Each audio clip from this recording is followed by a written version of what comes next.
నీ తప్పును చూసే దేవుడు కాదు, కానీ పశ్చాత్తాపడుతున్న నిన్ను చూసే దేవుడు నువ్వు కలిగి ఉన్నావు. ఆ రోజు 3 విషయాలు చెప్పాను.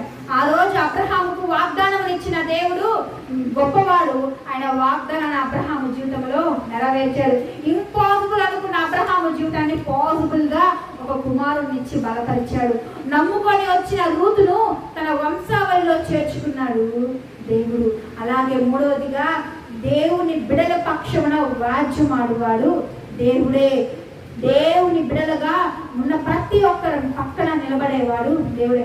నీ కాలేజ్లో, నువ్వు పనిచేసే వర్క్ ప్లేస్లో, నీ ఇంట్లో, నీ అత్తో, నీ మామో, నీ బంధుమిత్రులో ఎవరో ఒకరు నీ మీద నిందిస్తూ, నిన్ను బాధపడుతూ, నేను నీ మీద నిందలు పెడుతూ, నీలో తప్పులు ఉంచుతూ, నేను లేవనెత్తుతూ, నేను ఏదో బాధిస్తున్నారా?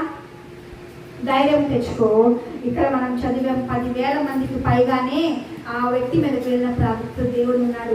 నీ మీద మనకి ఎంతమంది వచ్చినా, నీ అత్త నిన్ను బాధపరచొచ్చేమో, నువ్వు ప్రేమించి నువ్వు పెళ్లి చేస్తున్న నీ భర్త నిన్ను